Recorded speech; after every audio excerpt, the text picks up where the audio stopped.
Good morning. Welcome to the Path of Wildness meditation for July 6th, 2016. The Path of Wildness is a walk of equanimity, which is another way of saying a walk of balance, of moving through life in maintaining the control to our responses, to our emotions, which are internal responses to the circumstances around us. We may not be able to control the emotions, the rise of them, the feelings that we have, but we can control how we react to them and how we move through life. And this is not just done through force of will, but principally through a balanced or a reasoned worldview that allows us to make a better, to ascertain better about the world and to basically have a good grounding and a footing. That doesn't come across well. It's the first time for me to try that angle on this. There are 3 objectives and 7 principles to the Path of Wildness. The objectives are 1, to develop and maintain good, sound principles. 2, to cultivate good emotional reactions, as I said before. And 3, to perform good actions through life. These 7 principles are, first of all, the atomic principle, which is nothing more than saying that the universe is made of bits and pieces that in turn is formed of kind of a frozen energy, and that this energy turned into matter has a way of changing and transforming. It's in constant flux, that what is here now was something else yesterday and will again be something different tomorrow. And if we can keep that in mind, then we won't be so afraid of change and the our own eventual destruction and transfer of our stuff into something else, but probably not our consciousness in any way, or what we are, the we. The second principle is the principle of nature, that prescribes that individual, everything has a particular nature in the universe, including us, and that we live we can live well when we can ascertain and live according to what our nature is. For example, I believe that it's human nature to make use of the tool that nature has endowed us with, the primary tool. We have lots of tools, but the primary one is this stuff, this gray matter in our heads, which allows us to make sense of the world and to solve problems. And it's our nature to make sense of the world and to solve problems. Furthermore, that's human nature, at least one component of it. Furthermore, each of us as individuals has our own nature, which is a difficult thing to ascertain because sometimes we don't really come equipped with it at a young age. It kind of forms through the course of our life. So finding what your nature is a little like guessing how cookies will taste before they're baked. But I pull that one. But you know what I mean. I remember being a young 20-something and trying to, even though I didn't form it that way, trying to figure out what my nature was. And it was largely there at that time, but it wasn't until later that I kind of began to see it for what it is. And my nature, for example, is to walk and think, usually in wild places and usually in solitude. That is a catalyst for apprehending the world, for making sense of the world, for really being at the height of living. I feel most alive then. The moments are rich and deep when I'm alone in solitude and thinking, and I come back with a rich harvest of thoughts, even though they may not mean anything to anybody else. They have a depth and a meaning and consequence to me. That's my nature. The third principle is the social principle. So back to the nature thing. It's just part of the Path of Wildness is to try to figure out what your nature is and live according to that as best as you can. Not always possible, because you got to make a living, right? So you can't always be walking in the desert. The next principle is the social principle. We are social animals. We need one another, and our best ends are social ends when we're working towards the benefit and welfare of the overall society. This has to, of course, be balanced with the rights of individuals. So that's another type of a thing. Maybe that's going to become something else, part of the Path of Wildness. Yes. This whole idea of balancing social ends with the rights of individuals, preserving the rights of individuals, because it's easy for social good to trample on individual rights. It's probably a part of this one. So social good. So the principle of which is I think it's the third principle, is the principle of society, which is the social principle, which is that wow, the motorcycle doesn't need to stop. Interesting. That was a cop that blew through this little red light here. Oh, maybe it's because he's a cop. Oh, he was. No, is that no? Okay. So anyway, back on topic. Let me get around that. So I was saying before, originally the idea of social good was that social ends are the best ends because they increase the greater. Yeah, it belongs here. Social ends increase the general welfare. It's a tide that lifts all boats. Keep your hands on the wheel. But we don't want to. Oh wow, there's a big accident. I saw that. We don't want to trample on the rights of individuals in that process. Yeah, keep your eye on the road, not the accident. That's where it belongs. The next principle is the principle of temperance. That our best ends are that principle of temperance, that we live best when we exercise restraint and control over our appetites and especially our passions. Passions being defined, appetites of course are things you want to consume, eat, drink, work, sex, play, sleep, relaxing, all these things. You just do it in moderation, all of these. Never overindulge these things. And that's a shortcut to virtue.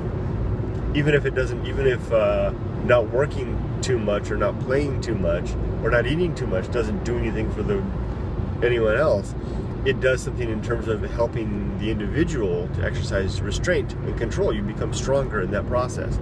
So that's why it's a shortcut to virtue. It's an immediate exercise of virtue. I was going to say add something to that, but I can't remember. And then the opposite is true. So when we give in, when we do too much of any of those things, we are on the highway to, not the highway to hell necessarily, but the highway to excess. And there's no virtue involved in that at all. It's just consumption. There's nothing that comes with that. No, it doesn't build our character or our strength. So if you want to have a shortcut to virtue, exercise restraint. So the fifth principle is the principle of the great indifference, which is kind of a key element of the whole path of wildness. Great indifference is that emptiness that we apprehend and we see. I got an itchy nose. Apprehend and we see out there in the universe on a dark, clear night in the wilderness. When you look up at the sky, instead of seeing the Spirit of God looking back at you, you discover instead the dead eyes of a corpse. Not even that, because the corpse assumes that some life was once there. It's the dead eyes of it's just an empty. It's not even dead. Isn't even the right word. It's just a stark emptiness looking back at us, and that is the universe. The universe doesn't seem to care about us. There's nothing out there. All we got is one another, and maybe our pets. And if you want to really bring things down to ground things in life, appreciate all of this, even if you're a guy like me who likes solitude, let's go out and see the great indifference.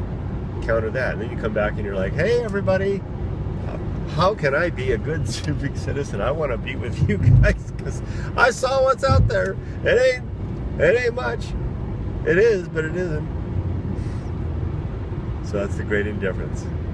And with practice, you can even begin to see the great indifference in places like this, in the city. And that's kind of a terror.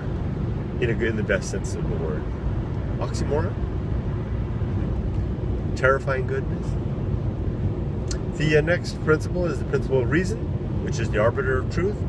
Reason is the facility by which we come to understand the universe. It consists of examining the universe for facts, cataloging those facts, and then coming up with premises that can be used to build arguments which support conclusions. So we observe something about the world, we make some premises about that, which support an argument, which if it shows to be true, then we have some reason to believe that that our reason has led us to an objective truth about the world. For example, we observe that I can't think of a good example.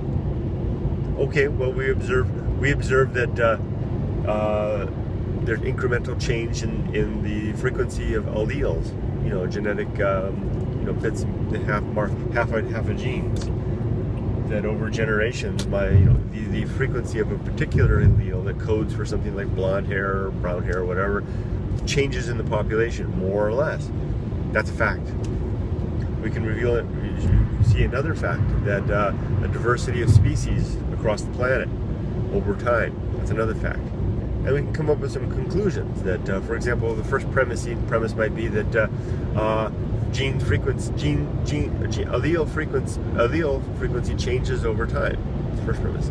Second premise might be that changing allele frequency produces diversity of animal and plant life in the world. And which leads to the conclusion that life evolves over time and speciation occurs. That's the process by which speciation happens. So we have observation of facts, a couple of premises derived from those facts. I'm sure Darwin could do better than I just did, or any biologist. And then we have the conclusion.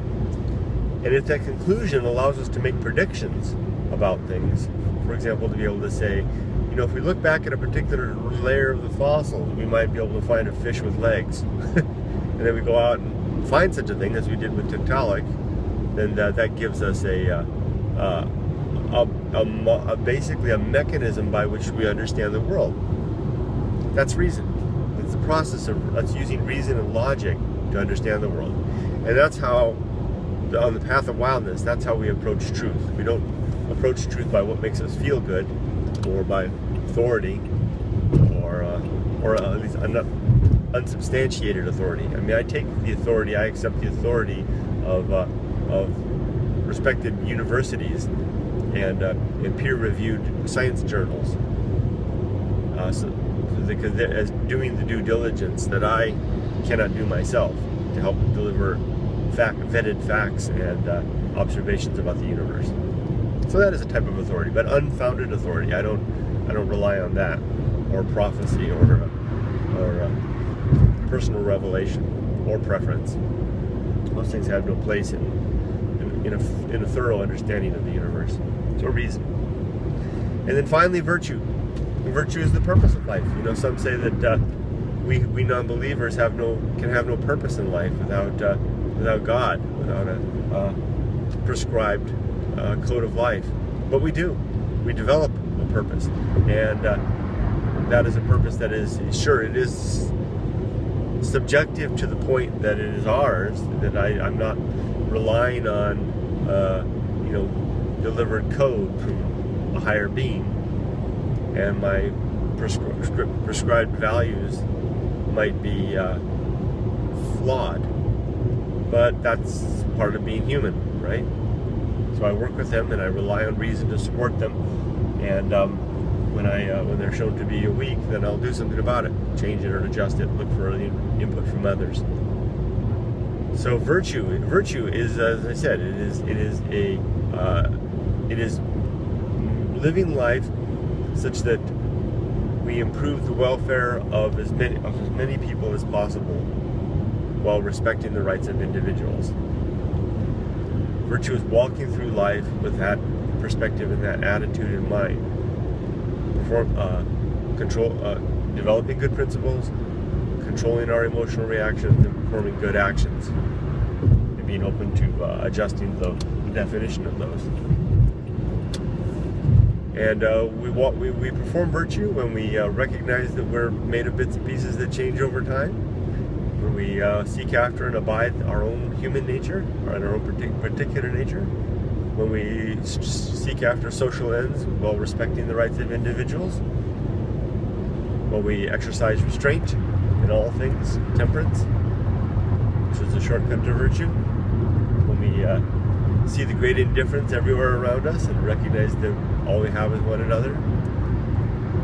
When we use reason as the arbiter of truth and as the final word in ascertaining what is real in the world, what is true. And that is the path of wildness, a walk of equanimity, a balanced movement through life, controlling emotions or controlling our responses to the world, our emotional responses, and performing good actions, all in accord with our principles. Take care, everybody. Thank you for joining me. Wow, 16 minutes. That's a long one, but I had a couple of asides in there, so I guess that's why. Bye-bye.